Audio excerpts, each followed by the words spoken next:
If you're an Edexcel A-Level Business student and looking for a video to revise all of Theme 3.1 Business Objectives and Strategy, well, this video is for you because we're going to go through everything that you need to know for your exams, including some of the most important theories and models across the whole specification, including Ansoff's matrix, Porter's strategic matrix, Porter's 5 forces. We'll also take a look at PESTLE Analysis, SWOT Analysis, plus so much more. Let's get into it. Now, the first topic that we're going to take a look at in this revision video will be having a look at what mission statements are and what our corporate objectives are. Now, you may have seen this pyramid before. Essentially, it shows how a business integrates its mission with its corporate aims, with its corporate objectives, and with their functional objectives. Now, let's define what each of these are. Essentially, mission statements are brief, qualitative statements that summarize the purpose and core values of a business. Now, the mission statement, basically, it explains why the business exists, because all actions that the business must be doing must align with their mission. So the mission statement actually becomes a bit of a filter for decision making. Then we have our corporate or business aims. These are just long-term goals that the company wants to achieve, which typically influence the strategic decisions of the company. Now, the idea is that your corporate aim provides a bit of guidance for setting your corporate objectives. So an example of a corporate aim could be to become the leading provider of electric vehicles in the global market. So what are now corporate objectives? Well, you may have seen the term SMART objectives before, which stands for specific, measurable, achievable, relevant, and time-bound. Now, all your corporate objectives are, using obviously our SMART objectives, are specific, measurable goals that a business wants to achieve to guide its overall strategic direction. So an example could be increasing the business's market share by 10% within the next 12 months. And then finally, we have our functional objectives. Now, think of different business functions as the marketing team, the sales team, the finance team, the HR team, the operationals team. So what that corporate objective do, let's say, for example, we've said around we want to increase our market share. Well, that will translate into specific objectives that the business functions need to make. So for example, with marketing, it could be around increasing the business's revenue by 10% by selling brand new products. From the finance department, it could be around making the business a little bit more cost effective, so we've got more money to reinvest into the products or typically lower our pricing. The next topic that we're going to be taking a look at in this revision video, and is one of my personal favourite theories and models in the entire course, it's Ansoff's matrix. Now, Igor Ansoff basically developed this matrix in 1957 to analyse different strategies a business can use to help them grow. Now, what we can see from the model here is that we've got a few different variables. First of all, we've got our products, and these can be broken down whether we're going to look at selling new products or existing products. But it's not just about selling these new products or selling our existing products, it's also around the markets. So are we selling in our existing markets, or are we going to look at expanding into new markets? Now, the degree of risk will depend on the degree of newness of the strategy. So for example, with Apple, they've gone from selling the iPhone 6 to the iPhone 7 to the iPhone 8 and so on. Now, in terms of a new product, well, it's not exactly a brand new product because they're just making those slight upgrades on the previous models.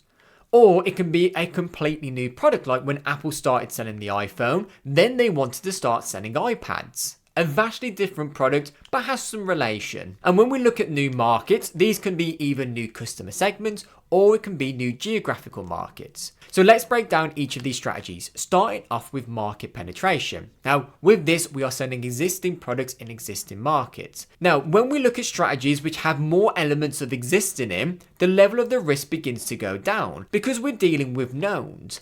But when we have a strategy which has new elements, like new product and new market, we're starting to deal with now unknowns, and that increases the level of risk in the strategy. But the way the market penetration strategy works, essentially they want to increase their level of sales or their market share, as we said, with those existing products in those existing markets. So they could potentially cut their prices to increase the level of demand, or they could look at more promotional strategies and invest more into advertisement, social media marketing. They could also improve the level of customer service, or finally they could look at improving brand loyalty, so potentially having loyalty programs. Now, with market penetration strategy, you typically see higher levels of economies of scale because the level of output for that product will begin to increase, which means that the unit costs are reducing.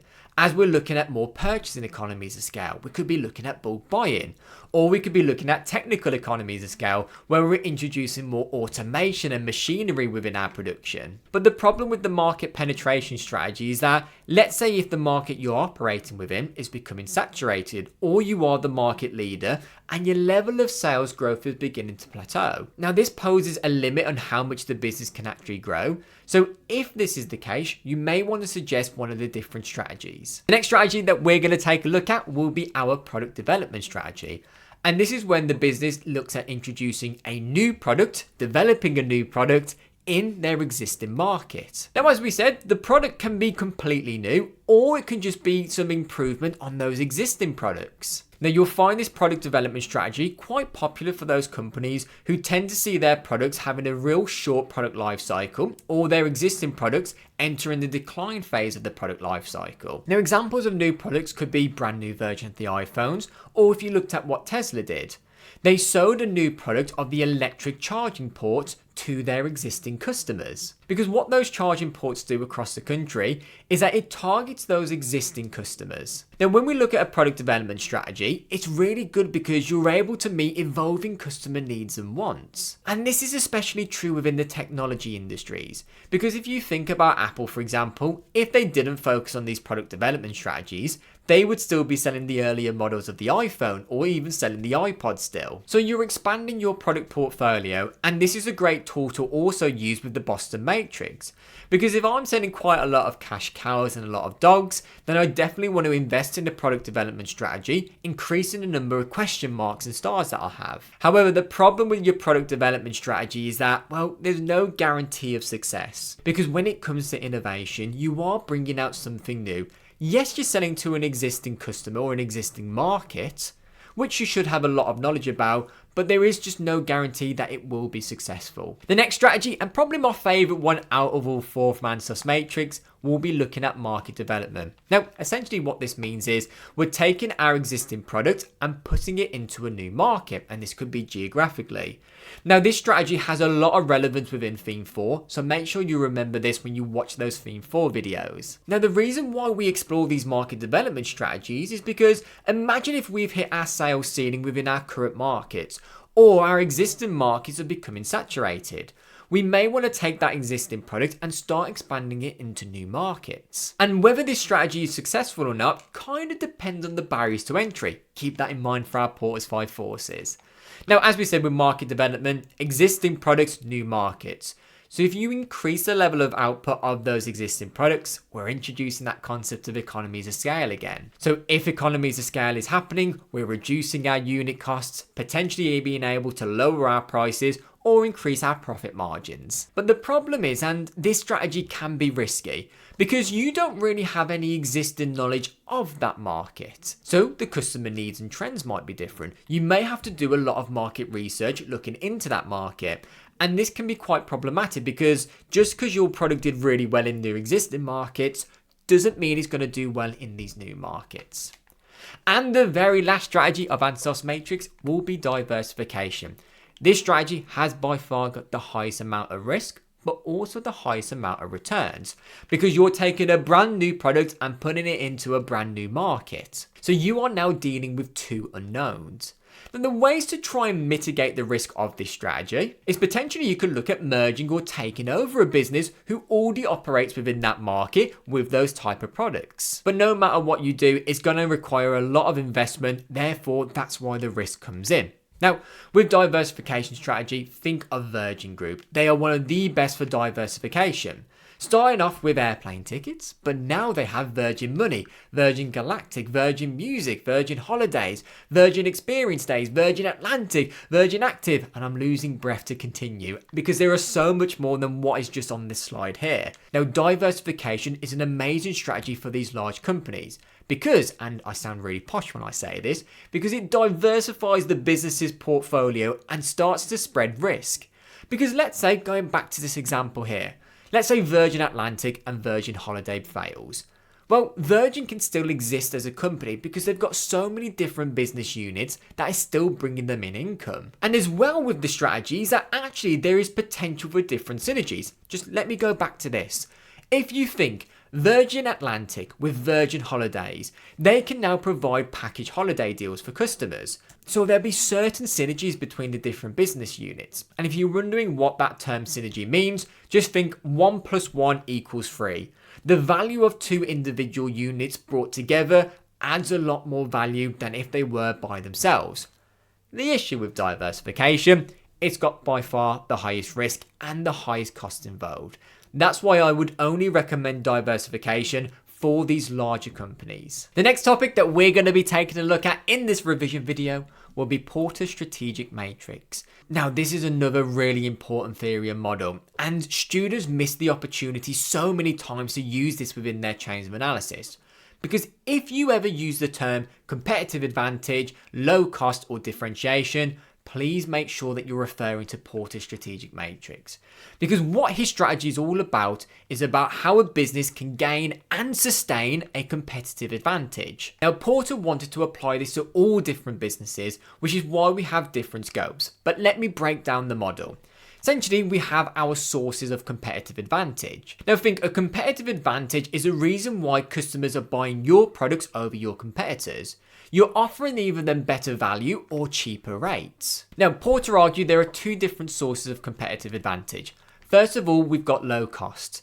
Because if we was to run a low cost strategy, we potentially have the ability to make higher profit margins, or we can charge more competitive pricing. Now, low cost strategy doesn't just mean who's charging the lowest prices onto the market, because remember, Porter's strategic matrix is about sustaining a competitive advantage. As a lot of companies, they can be charging really low prices, but be making no profit on those sales. Now, one of the best ways to gain this competitive advantage is through economies of scale. And the next competitive advantage source we have is differentiation. Now, this is when a business wants their products or services to stand out within their market compared to their competitors. And the way a company can achieve this is through product quality, innovative features, a strong brand image. We could also look at focusing a strategy of sustainability. And then we have the scope, because remember, Porter wanted to apply this to all businesses. So we have either a broad scope or a narrow scope. Think of it like this. Your broad scope is your mass market, your narrow scope is your niche market. So let's break each of these strategies down, starting off with our differentiation leadership. This is when you try to have a strategy of differentiation in a broad market. So the business strategy is focused on developing unique products and services that are perceived as higher quality that is suited for mass markets. So this can be quite good for a business as they are able to charge premium prices, maybe leading to higher profitability. And as well, if they are differentiating their products in that mass market, then the amount of brand loyalty that they could have, which would increase the level of business's sales. And if you focus on the strategy of differentiation, you're not running the risk of a price war within the market. The next strategy we have is our cost leadership, which is where the business wants to be the lowest cost producer within the mass market. Now, the way that a business would typically get this is through mass production, looking at economies of scale. Because if we're able to be the lowest cost producer in that market, well, then we can charge a really low price, but still sustain profitability. And if that's the case, that can act as an important barrier to entry, preventing any new competitors entering the market. Next up, we have a differentiation focus. Now, this is the strategy I would recommend for a lot of startup businesses, because the issue is trying to differentiate yourselves in the mass market typically requires a lot of startup capital. So within this, you want to meet the specific needs and wants of the customers in that niche market and sell a product that has this unique offering and a high level of added value. Now, within this, you'll typically see premium prices being charged, higher levels of profitability. And because we are looking at a narrow scope, the level of competition begins to reduce, so your customers are less sensitive to price changes. And finally, we have our cost focused strategy. Now, this is when you aim to be the lowest cost producer, once again, in that niche market. So you're trying not to do anything special with your product. You're trying to focus on any ways to reduce your costs. And the issue with this strategy is, as we said, to become a low cost producer, one of the best ways to do this is through economies of scale.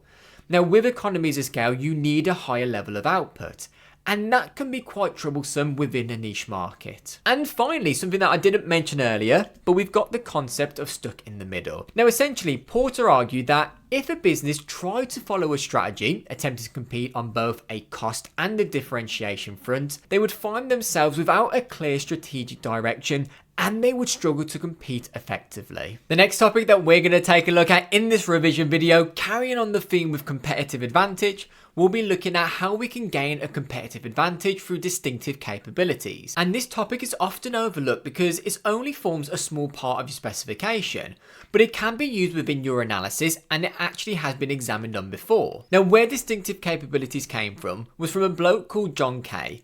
Now, essentially, he identified these 3 distinctive capabilities to help a business gain a competitive advantage. And what he argued were, because they were a distinct capability, is that it would be quite hard for a competitor to replicate them. And these were through architecture, reputation, and also innovation. Let's break each of these down. Starting off with architecture and what that actually means. Now, architecture refers to the strong relationships with employees, suppliers, partners, and customers that can help a business improve their efficiency and trust. Now, a great example of this would be Toyota, because Toyota, they've built a relationship with their suppliers and their employees through their TPS, their Toyota Production System. And they've empowered their employees, fostering that level of trust, improving efficiency, and of course through that lean production method. Now, this has allowed Toyota to maintain high quality production while reducing their cost, giving them their competitive advantage within the global market. Next up we have is our reputation, and this is all about the business's brand image. Now, if we have a strong brand image, which typically takes a long time to build, then you normally find a high level of customer loyalty because they trust your brand, they see your brand as reliable. The issue with reputation is that, as we said, it takes a long time to build up, but in a moment it can be completely torn down. And a great example of a business with a strong reputation is Apple. Now, if you are an Apple customer, I can guarantee you've not just bought the one product from them, because you trust Apple as a brand. You know that the products that they sell are of high quality. And from this, Apple have been able to position themselves really strongly in the market, where their rivals aren't able to emulate their level of success because they don't have a strong reputation. And the last distinctive capability will be innovation. Now, innovation, it's adding something new to an already existing body of knowledge. That's how I like to define it. Is when a business develops new products or new processes to give them that competitive edge. And this links heavily with Porter's strategic matrix, because if you innovate in terms of your products, potentially you're looking at differentiation. But if you innovate with your processes, you potentially are running more cost effectively. And a great example of a company who has strong innovation is Tesla. Now, Tesla was one of the first companies ever to produce an electric vehicle. Now, at the time they were ridiculed. No one believed that the electric vehicle market would take off. But because Tesla had that long-term strategy in mind, now they are one of the market leaders in the car manufacturing industry. Just a quick one. If you are looking for a bit more support with A-Level Business, whether that's improving your confidence with the content or giving you more support around your exam technique, I run a tutoring program that gives you all the support that you need for your A-Level Business exams, whether you are in year 12 or year 13, as we offer one-to-one support, small group sessions, online courses, online resources, messaging support, and so much more. If you want to apply for the tutoring program, feel free to check out the links in my bio. Back to the video. The next topic that we need to look at now in this revision video is taking a look at the difference between a strategic decision and a tactical decision. Now, a lot of times students get these mixed up, so let's make sure we clearly define them. A strategic decision, think, is going to be within the long term. So an example could be entering a new international market. It could be merging with another company to increase market share. Now, strategic decisions typically involve your senior management making these choices, and these will require a lot of data and analysis, because typically it's going to shape the overall direction of the organization, which means that we need to commit a lot of resources. So if we didn't do a lot of data analysis to make these decisions, it can then increase the risk of these failing. Then we have our tactical decisions, and these are more short to medium term choices of the business. It can be just as simple as creating a marketing campaign to try and promote a new product. And the idea is, with these tactical decisions, they are there to help the business achieve their strategic strategy. The next topic in this revision video that we're going to take a look at will be our SWOT analysis. You may have come across this even in your GCSE studies as well in different topics. Now, SWOT stands for strengths, weaknesses, opportunities, and threats. And basically, a business would want to conduct a SWOT analysis when making certain decisions. Now, when breaking down SWOT analysis further, it's clear to note that your strengths and weaknesses are going to be internal to the business, but the opportunities and threats are going to be external to the business. And what a business would want to do is, after they conducted a SWOT analysis, they may want to try and convert their weaknesses into strengths. Because the problem with having your weaknesses and just leaving them as they are, then your other competitors may see that as a way to gain a competitive advantage over you. And when a business wants to grow, they want to match whatever their strengths are to the external opportunities within the market. Now, once again, let's just break down each element in just a bit more detail. As we've said, strengths are those internal capabilities of a business which typically give them a competitive advantage. Some examples of strength for a business, if you look at Apple, it would be their reputation. If you look at Tesla, it's their ability to innovate. So when we refer to strengths, it refers mainly to how a business can gain their competitive advantage. Then we have our weaknesses. Now, once again, these are internal, but instead of being a good thing, these are now a bad thing, and they typically limit the success a business can experience. So these are definitely areas that a business needs to improve on, because as we said earlier, if they don't, your competitors can make the most of this and use that to gain a competitive advantage over you. So some examples could be, if you are a small startup business, could be around poor financial performance, such as a weak cash flow, or if your corporate culture just doesn't like to change very much, it could be having outdated technology. Then we have our opportunities. Now we are looking externally to the business. So these are any different factors that are happening in the external environment that the business could make the most of to help them grow and succeed as a company. So some factors could be, they may have spotted an opportunity to expand into an emerging market. Now, more on that, especially when we look into theme 4.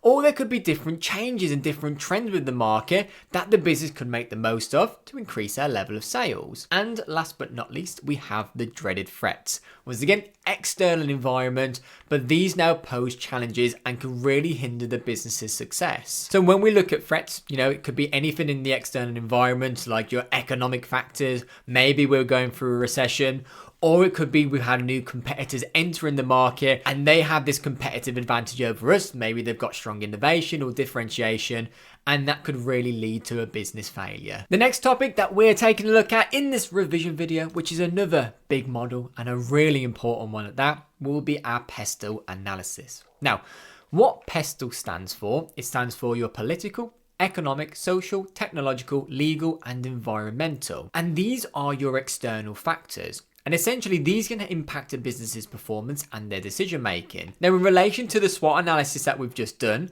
the opportunities and threats look at the external environment.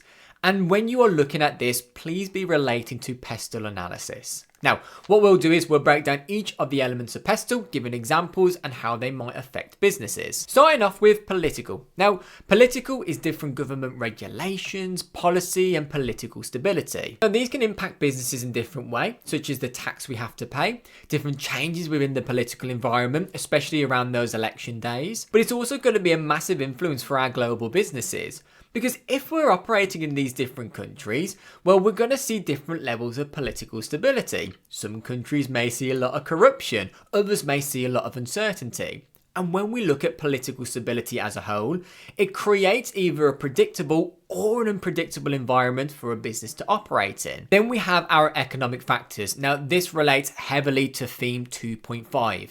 Now, our economic factors, we've been through all of these, so if you haven't already, go check out that video, shameless plug.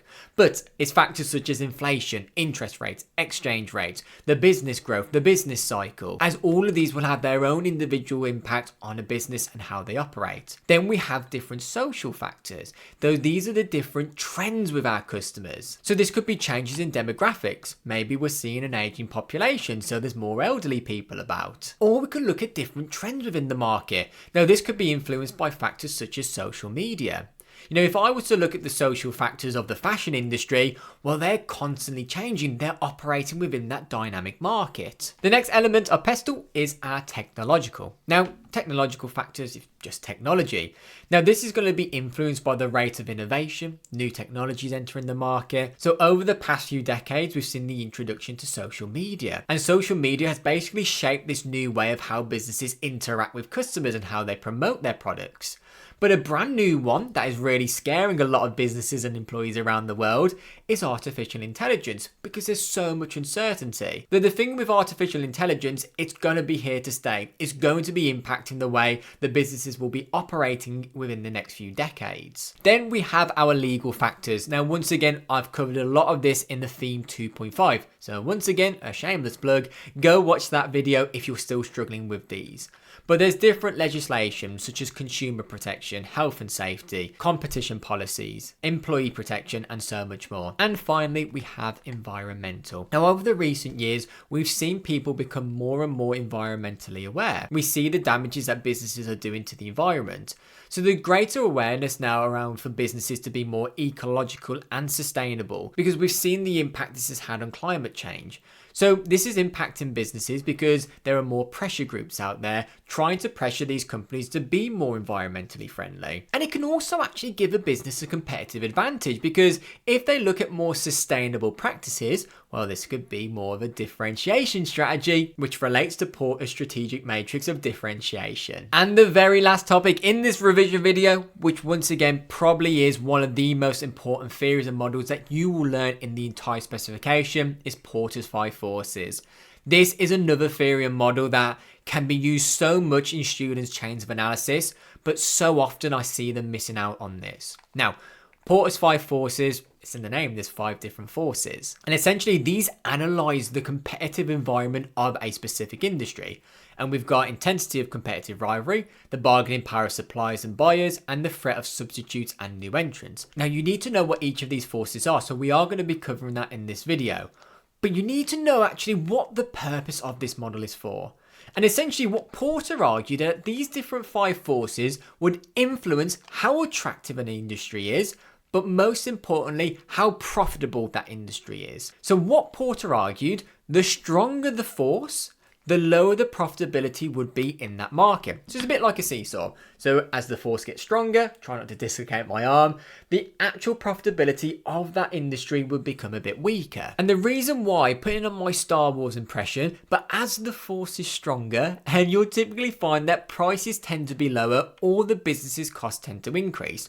Now, how this relates to your profit margin is here. Because first of all, if we aren't able to charge higher prices and we actually have to reduce the prices, well, you can see the impact this has on our profit margin. Or if we see an increase in cost, this potentially increases our unit costs, which once again begins to reduce our profit margins. And what we're going to do, we're going to look at each force and how it directly influences profitability. Now, the first one out of the 5 forces we have is the threat of new entrants. Kind of in the name. The threat of new entrants basically measures, well, what level of threat do we have from new competitors entering the market? Because the problem with these pesky new companies entering the market is that they're trying to take market share away from the businesses who currently operate within that market. Now, when the threat of new entrants is high, it means that there's more businesses entering the new market trying to steal market share. Because if you think about those new businesses, they've got to take the market share by offering these unique products, looking at innovation. Or when you have more competitors within the market, your customers get a little bit more sensitive to changes in price relating to price elasticity of demand. You could argue they're a bit more price elastic. And we know if we have a product or service that is price elastic, you typically want to reduce your prices. Now, when we look at whether this force is going to be high or not, depends on the barriers to entry. And the barrier to entry is basically how easy or how difficult is it for a business to enter that market.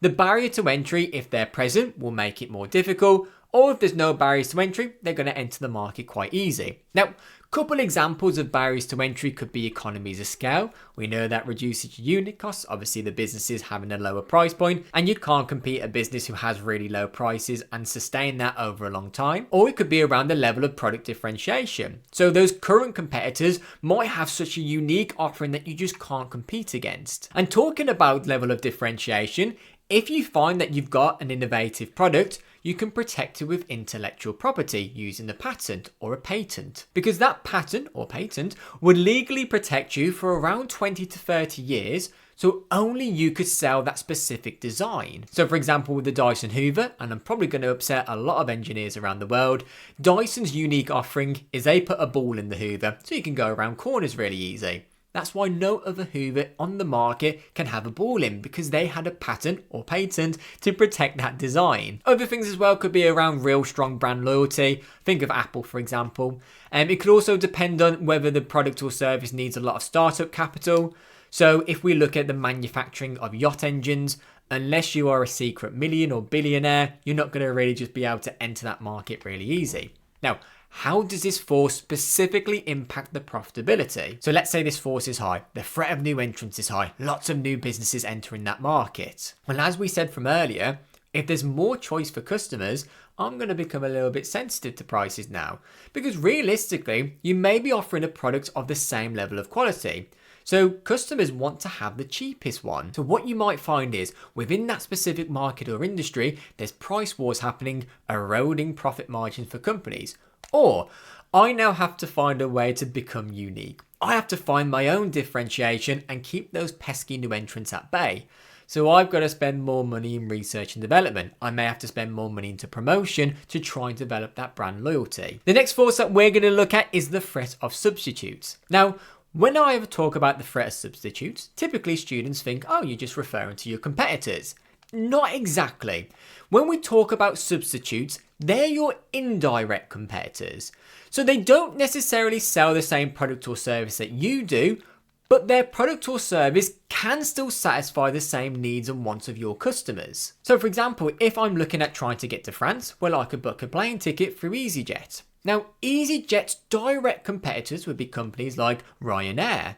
However, when we look at the threat of substitutes, we're looking at, well, what alternative products could still satisfy that need? Well, we could look at different examples, such as renting a car and driving there. I could look at getting a coach. I could look at getting a train journey there, or I could look at getting a ferry across the channel. Now, each of these offer a solution which is not the exact same as mine, but it's still a solution. So as we've said, your substitutes are products that are not in direct competition, but can serve the same customer needs. And a great example is thinking of Blockbuster and Netflix. Blockbuster's direct competitors was anyone who sold CDs and DVDs.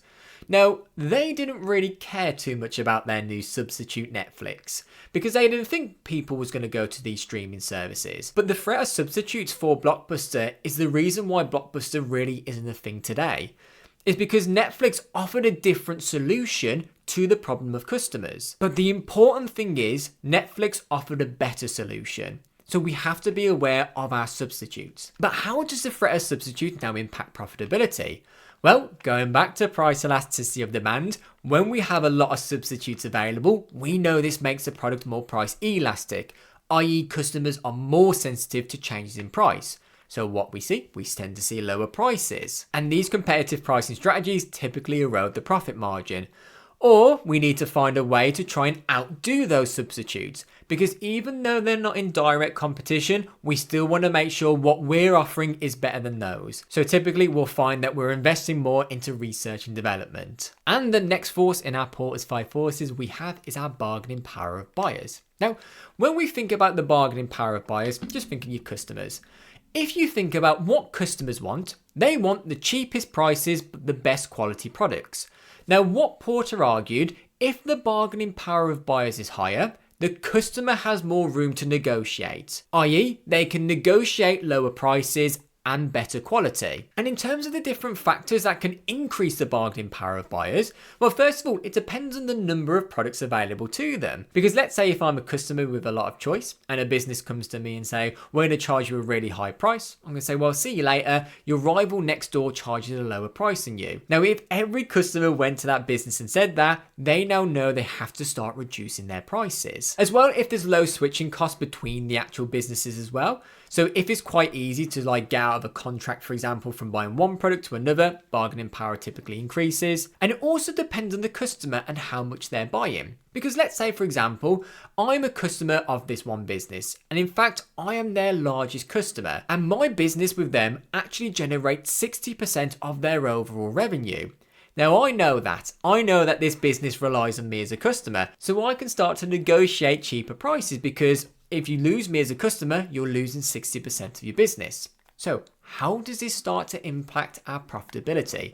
Well, of course, if the bargaining power of buyers is high, your buyers are going to try to negotiate cheaper prices, eroding your profit margins, or they could be demanding for higher quality. So the business has to spend more money, improving their level of quality and potentially innovating as well. And if there are lots of substitutes available, we need to try and find a way to attract those buyers. So maybe we need to spend more on promotion. The next force that we have is the bargaining power of suppliers. Fairly similar to the bargaining power of buyers, but now we're looking at it from a supplier's perspective. Now, once again, what do suppliers want? Well, suppliers want to make the most amount of money and have the best credit period. They also want to make sure that they're having a constant flow of income. So what a supplier is going to try to negotiate for, they're going to try to charge higher prices, they're going to try to have a lower credit period term, and they want to make sure they've got a longer contract. And the factors that would influence the bargaining power of suppliers, well, first of all, how many suppliers are there in the market? If I am the only supplier, no one else is able to supply this type of unique resource that I'm doing, then I know people have to come to me for it. So I'm going to charge a hefty price. Also as well, if there's a high switching cost. So for example, I know that you want to stay in the contract with me because if you wanted to work with someone else, it's going to cost you a lot of money. Now, if the business wants to try and reduce the bargaining power of suppliers, we can actually look at something called backwards vertical integration, which essentially means if your pockets are deep enough, just buy the supplier, just take them over. Now we will look at this in a bit more detail a little bit later on in theme 3. Another way to reduce it as well is just having a strong relationship with your suppliers, looking at more long-term contracts. Now, how this impacts our profitability? Well, quite simply, if the bargaining power of suppliers is higher, from the supplier perspective, they want more money. So they're going to be charging higher prices. So how that looks for me as a business is that my costs will typically increase. And the very last force from Porter's 5 forces is the intensity of competitive rivalry. Now, when we look at the intensity of competitive rivalry, this is the level of competition with your direct competitors. So your threat of substitutes, indirect, intensity of competitive rivalry, your direct competition. And when I talk about how intense the competition is, well, first of all, it depends on how many competitors are there. Is the market quite saturated? You'll typically find in markets which has high intensity of competitive rivalry, there's a lot of price wars going on. Now, if the business wants to try and reduce this, well, first of all, they can either look at gaining that competitive advantage, Porter's strategic matrix, through differentiation. That costs money. We need to invest in research and development. Having loyal customers as well is going to be so key, so focusing on loyalty programs. But that sometimes means offering a discounted price, once again reducing your prices. And if you can't beat them, join them. Either look at partnering up with them or looking at merging or taking over that company. And in terms of some examples of industries with high intensity of competitive rivalry, first of all, supermarket industry. You know, the introduction to Aldi and Lidl has basically caused a massive price war within the market. We can also look at airlines as well. So companies such as EasyJet, Ryanair, Jet2, all trying to offer the lower prices. And as well with clothing. Level of differentiation between these are typically low. Now, how does this impact our profitability? Well, first of all, as we said, when the intensity of competitive rivalry is high, we typically see a lot of price wars, which would reduce your profit margin. Or you're going to try and invest to gain differentiation. You want to try and get a competitive advantage, or you may just be spending more money on promotion.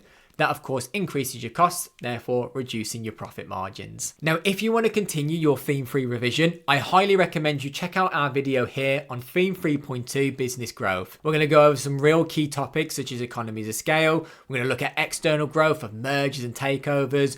We're going to look at organic growth, reasons for staying small, and so much more. I hope this video has helped you out with your Theme 3 revision. Thank you so much for watching, and I'll see you in the next one.